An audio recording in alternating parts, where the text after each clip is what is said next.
All right, in this segment, we're going to talk about how I believe Western gaming is dead. And over the past year or few years, I feel like there have been franchises that have just kind of come and gone, have been lackluster, and didn't really hit the mark. And overall, I think a lot of people feel the same way due to sales and stuff like that. One of them being Suicide Squad, Kill the Justice League. Very disappointing. So I was looking, I was like, man, what happened to all these studios? Like we had, Bungie with Halo Combat Evolved started a franchise, and now what is Halo? Halo is trash. They're bringing out Halo Campaign Remastered, Dude, re-evolved. It's trash. We have Call of Duty currently is Black Ops trash. Monster Man. It's so bad. Someone did a comparison side by side of Suicide Squad and Call of Duty, where you fight back. Oh my gosh! Yes. Oh yes. It's so fucking stupid. So we also have like World of Warcraft, which a lot of people are saying that it's not made for hardcore gamers anymore. Which in the past, like you had to dedicate your life to get some of the best stuff, and now it's just so easy to like level up and play. And it's like, Blizzard in general, like I do kind of appreciate that though. Assassin's Creed, Ubisoft, like what happened to them? Garbage. Like Ubisoft is crashing. Bethesda and the Fallout series, like the last Fallout 76, like right now the goodwill of Bethesda is garbage. Borderlands, the latest Borderlands, like Gearbox is just not Premium like game, baby. What happened to Premium all studio. of these franchises, these Western gaming studios that were like pinnacle of storytelling and innovation that we saw and praised about for so long, and somehow we've come to this point in gaming where it's like, why are they even here? Why do they exist? Like they're not pushing the mark. All their games are trash. So that's where all this came from for me thinking about all this. So to reinforce all this, let's talk about all the mass layoffs that have been happening over the past few years. Thousands of people just getting laid off from all of these studios. I have an opinion about these games, but I feel like with the layoffs, like it really just hits home. Like the studios aren't doing well. They're not creative anymore. The innovation isn't there. They're all just trying to make money. They're all just trying to find the best way to push the margins, to make the most profit, and to sell all the battle passes and all of the skins humanly possible so that they just continue to make money. And so I think with that, like that being kind of the key objective, you start seeing them cut corners, as we've talked about, and also like it's just not great content. They're not really thinking it out. Like no one really wants to tell a story anymore, and I think that's like the crux of like how we've come to this point. Would you consider when you say Western gaming, would you consider Europe in that category, or would you consider them? Yeah, I would consider them Western. Okay. Yeah, but I think with them it's a little different. Right. Well, that's what I was saying, because like if you look at again Arc Raiders coming out and yes, Clair Obscur and things like that, that's technically a Western gaming category, but those are doing really well and stuff. Right. Yeah, and I'll talk about those later. I want to bring those up. But so with all that being said, with all these stories and stuff, like you guys can just look back. I'm sure everyone has a different opinion about some of these games, but overall, I think the fans, the gamers have spoken with the mass layoffs and everything. But then you look over at Japan. If you look at Japanese games, Japanese storytelling, especially with anime in 2021, I think this is obviously not gaming, but I think it has a relation to what's going on right now. Anime after COVID, like in 2021, like during COVID and coming out of COVID, it just that people just started gobbling up all of this content, and obviously people could sit down and actually watch things for once. And I think you start seeing a lot of people jump into that and really come into enjoying those kind of, or like finally seeing those kind of stories, those characters, the way that everything's laid out, attention to detail, animation, stuff like that. So if you go to like, you guys have heard of Demon Slayer? Yep. The anime? Yeah. Maybe not. What's that? It's an anime. I don't watch anime. You should. Yeah, This is a video game podcast. I know. Oh my god.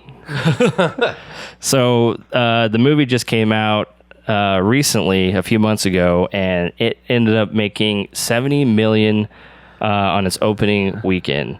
And it's continued to rising and has become the debuting number one in North America box office for an anime movie, which is crazy because if you look back at some of the, American animation stuff, like it has just been bombing. Like Disney has not been doing well. Like they can't even hit 50 million on some of their movies opening weekend. Who's Disney? Exactly. And so I felt like a lot of these major studios, just in general, entertainment companies have just been not doing well and just been crashing hardcore. And it's really sad to see because, a lot of these companies and studios and stuff like we grew up with and have high regards, and to see them not continuing to do that, I think people are going elsewhere, which going to anime, going to movies, going to manga. Manga's also been increasing worldwide in popularity. And so it's sad to see all of this come to be. And I think I saw a clip from George Lucas, and he was talking about just movies in general, and he said a thing that was great. I love that. All right, yeah. He said, nobody knows what to do. The stories they're telling are just old movies, too many sequels, and not enough original ideas. You go in and say, I've got something you've never seen before, and they don't want it. They want something like what they've seen because they don't have the imagination to see something that isn't there.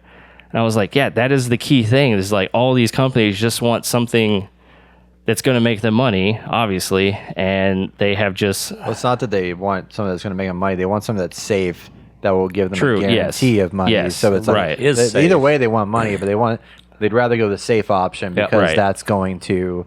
They don't have to guess with that. They just know that that's going to do well. So they don't allow people to create and try new things. That's how all of these well-known games and franchises have come up, is people were able to experiment. And that's why you have Eastern entertainment that's growing so fast, because they're able to experiment, try new things, do crazy things. And that's why you see them starting to increase their revenue in the West, is that people are wanting that kind of storytelling, wanting to something more, I'll say experimental, but that's like part of it. Yeah. Go ahead.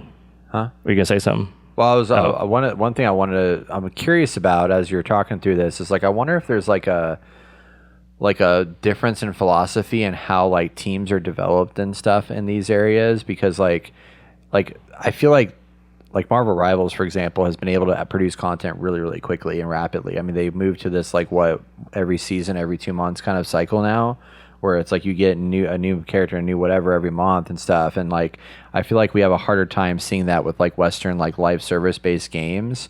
And, there's a lot of like talk of like crunch and stuff over here as well.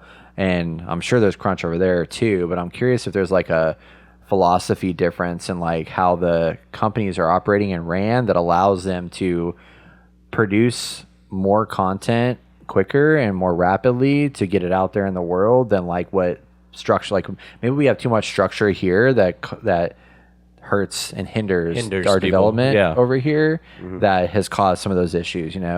I'm curious if that plays into it in any capacity. Yeah, I think it does, because you were talking about Valve and how the way that they're set up, they're kind of more like they can do certain things, and I think that's part of it. It's just like, I think a lot of people are cut off. They're like, hey, you just make chairs and stuff. I mean, that's probably an over exaggeration, but that's kind of, I think, what's the right word for it? They're more broken up into something like that, where it's like, you just do this, that's just my interpretation of kind of what I see and what people have said over the years. And it's sad, but I think if that is the answer, a lot of these companies I'm talking about and franchises, like they have become, publicly traded. And I think I've always thought that that's a negative, because eventually it is all about money.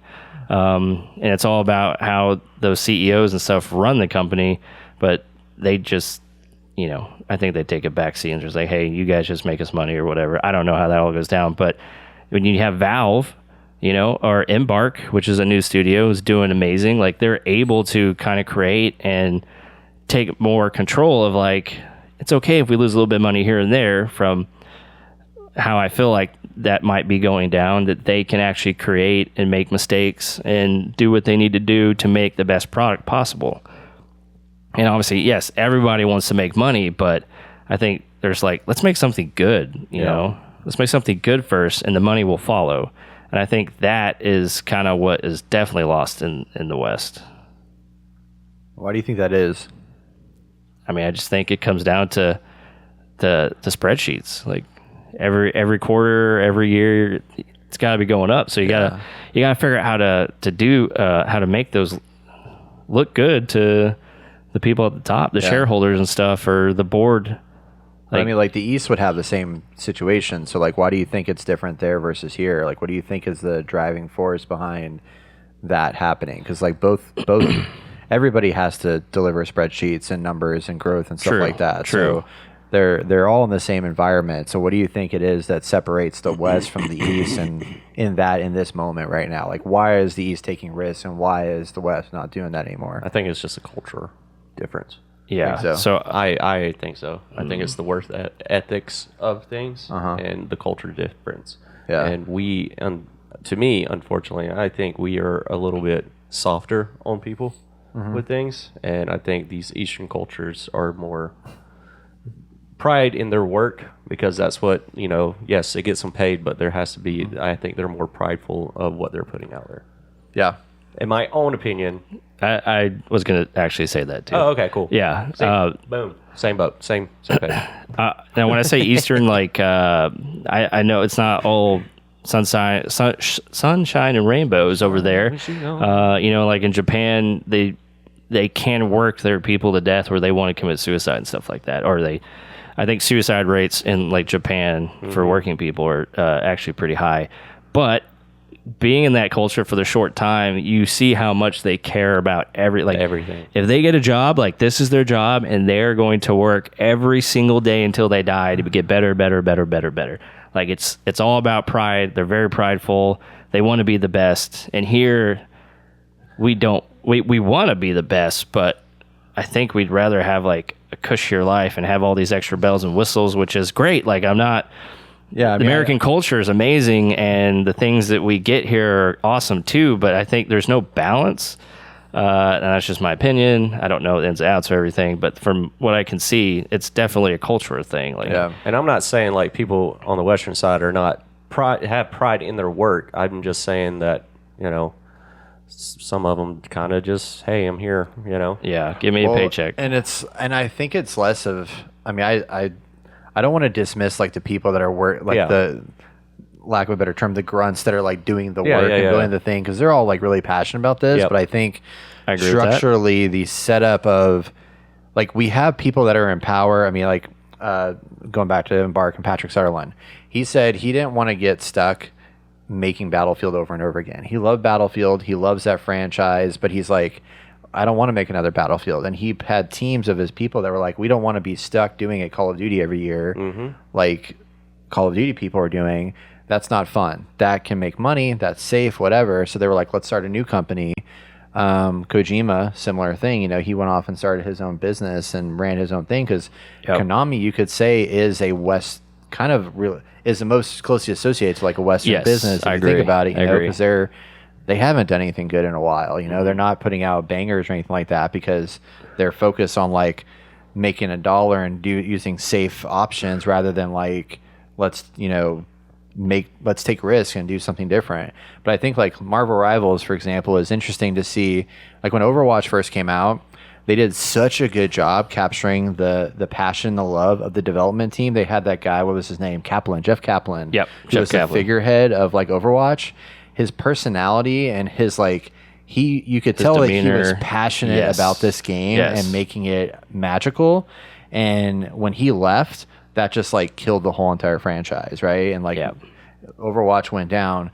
With Rivals, it's like they have those two guys, I forget their names, but their English is not great. They're not the most like charismatic people on screen, but these guys are the people that are doing it, and you can tell that they're developers, and you can tell that they care about this.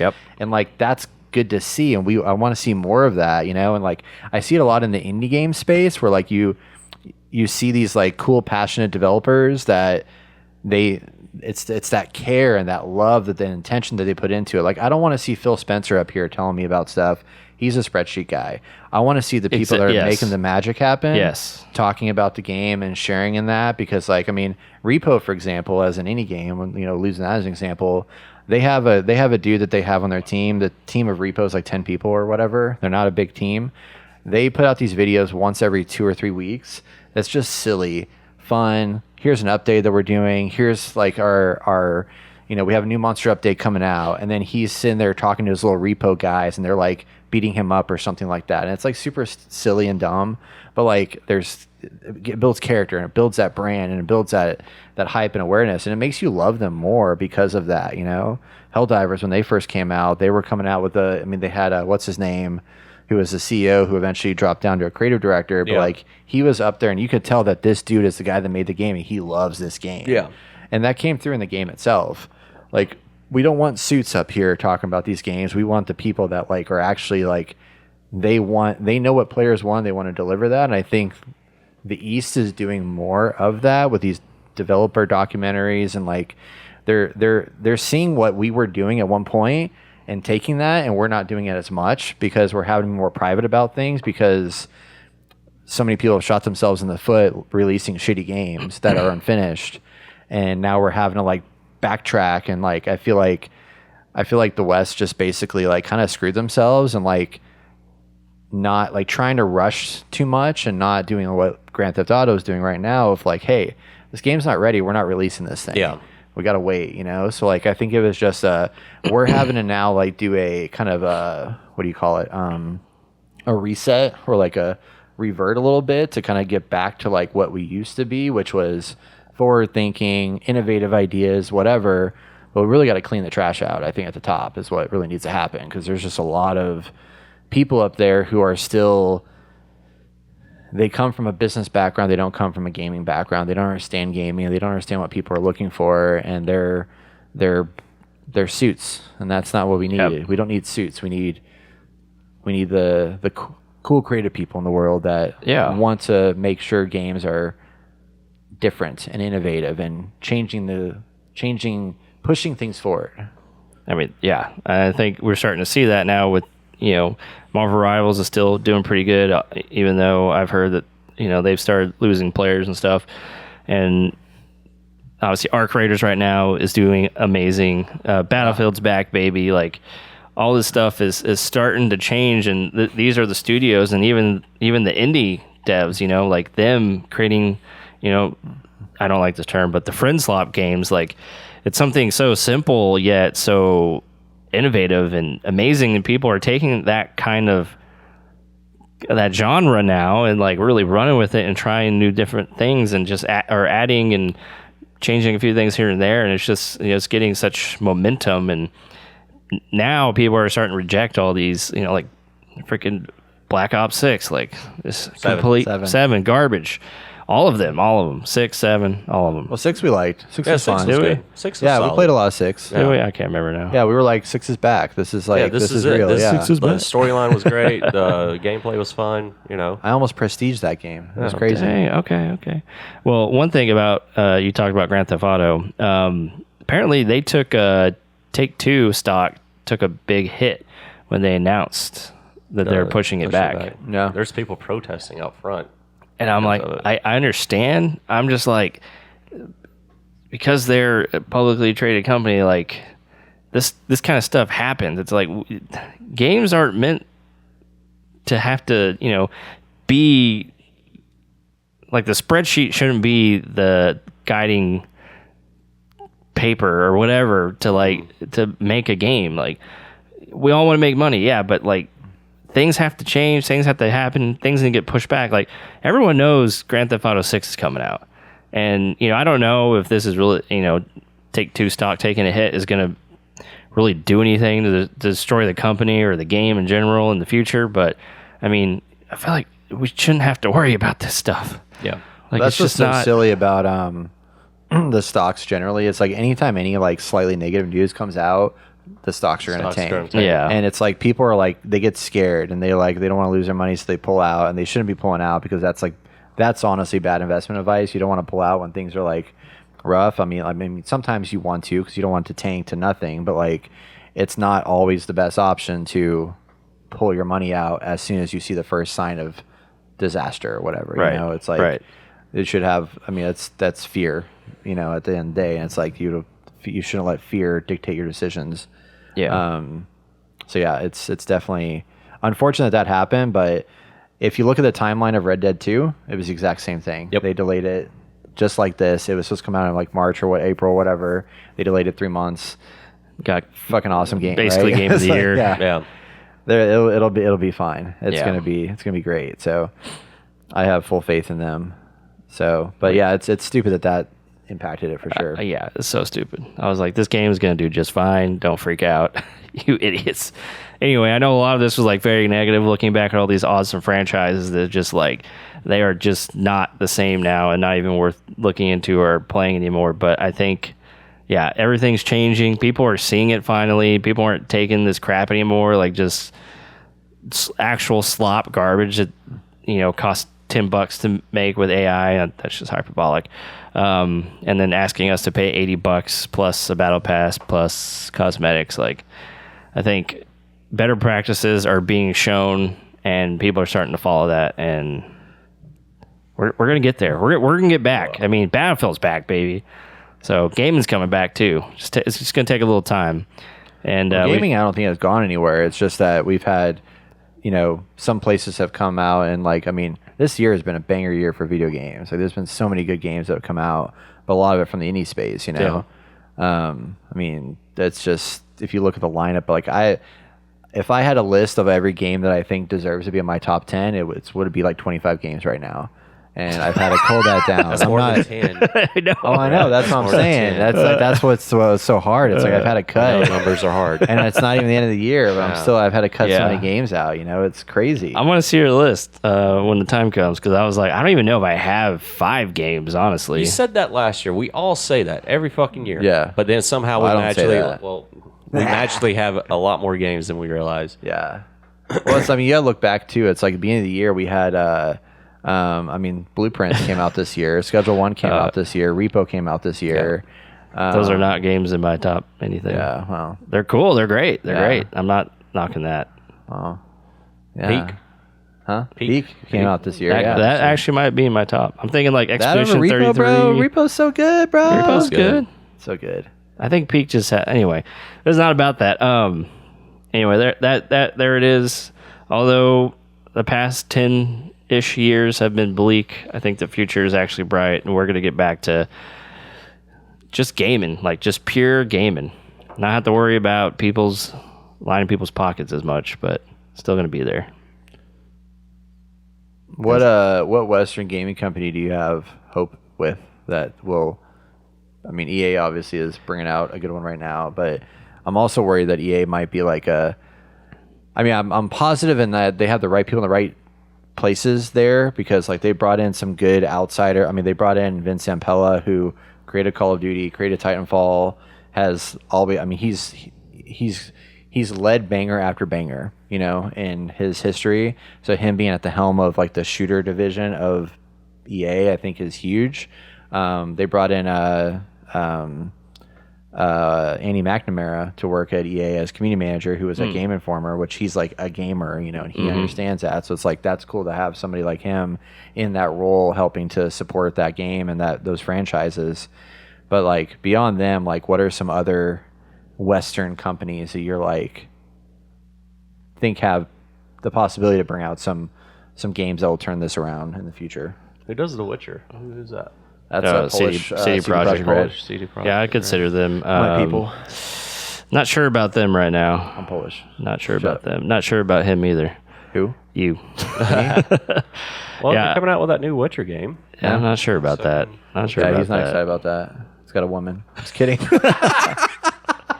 I'm kidding. They're focused on a message for the most part, and not so much. Anyway, really, Embark has impressed me because I know you've been about freaking the finals, and I'm like, yeah, it's fun, but it's not like the Rivals where I can just I could probably play that once a day, every day, for like an hour and not be super bored. Yeah, I'm just gonna go with Embark right now. Like, I can't think of any other company. That's the one that's like really impressed me the most. What about? And I think they're doing good. Like we talked about in this podcast, like everything they're doing with our creators is like, I think it's pro consumer. Yeah. What about Santa Monica Studios? Their one game they have. God of War. Ragnarok. Yeah. I think it's yet to be seen. I have issues with the last God of War, which I've not gone back to play it to find all the stuff that I think is in there. But Yeah. sad. Yeah. Well, actually, there's one thing I did forget is that there is a rumor that PlayStation might be basically going to have mostly Eastern devs now and are moving away from Western devs. It is just a rumor, so it's not confirmed, but I can see that happening because they've been losing money with some of their games, or not making the amount that they want to. Yeah. Obviously, again, it's just a rumor. We'll see what happens, but I can see that happening. I can see them going and just having, because in the past it was that's what it was. It was just a bunch of Eastern devs making games for the West, and so somehow that transition, and we had some great games from the West early on in Sony's history for PlayStation 2, 3. I also wonder how much of this was impacted by, because like in the 90s, there was not really a strong like game companies were kind of like They're there.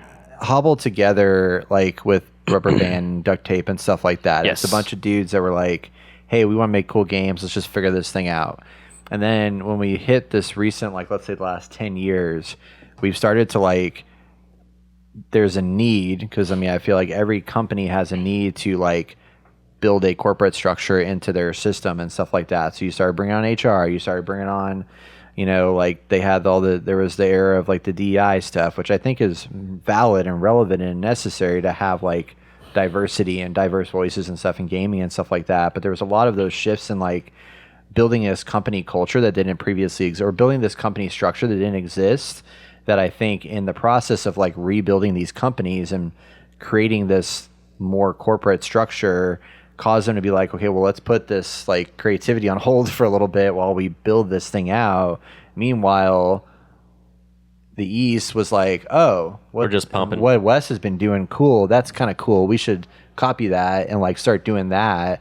And then so while we were sitting here like rebuilding our companies, they were over there cooking. Like building out awesome stuff, and like maybe that's what. We're just gonna pump it. No reason to put things on hold. Yeah, I wonder if that's something like that. Oh no, that's I think there's a meme going around about like RAM back in the day versus today, and it was like 5 megabytes of RAM. Oh, I thought you meant the vehicle.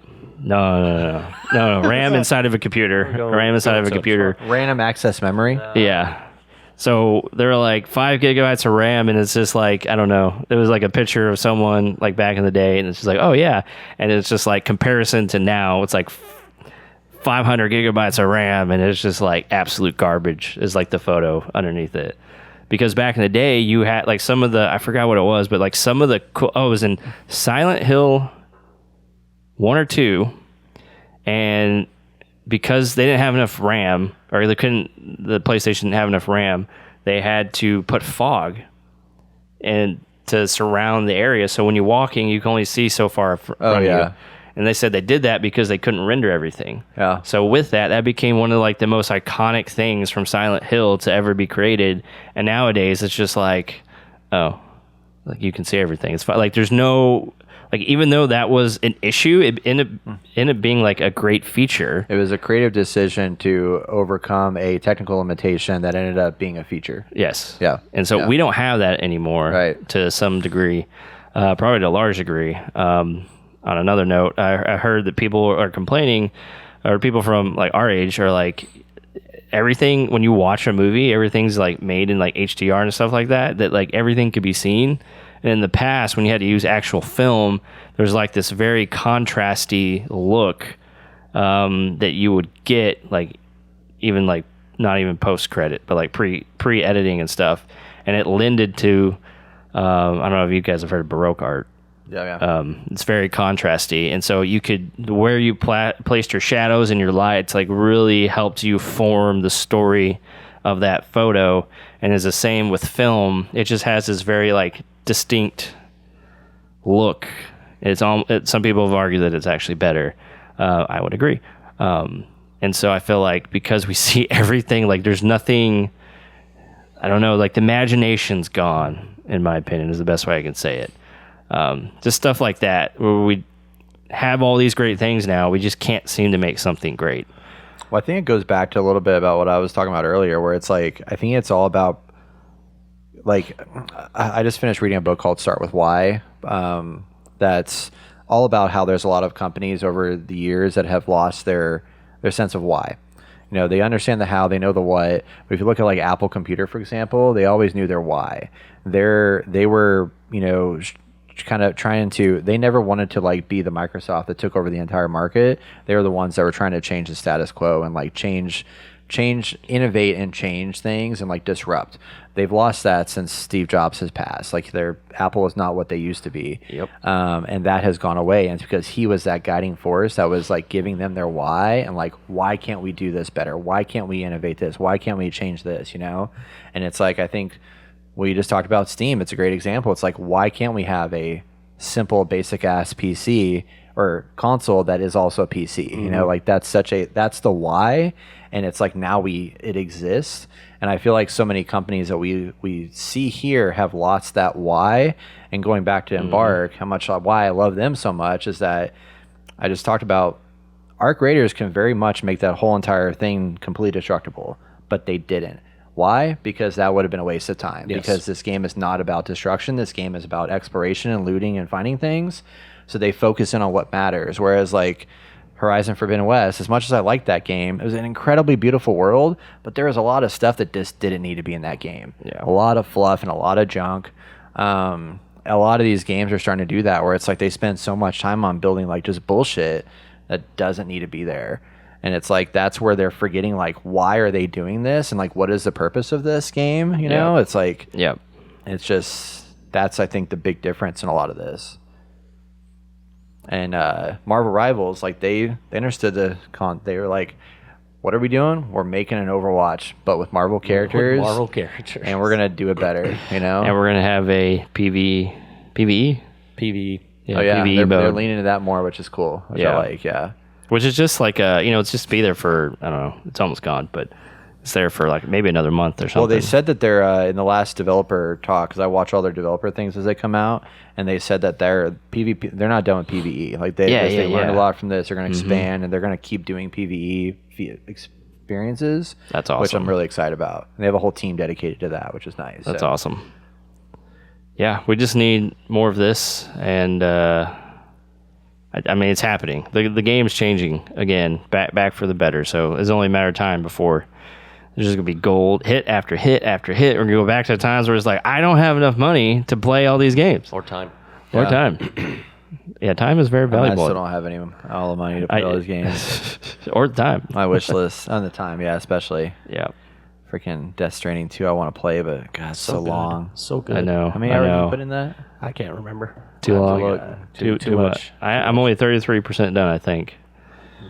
I don't know if that's like 100% of the whole game or just the story or what.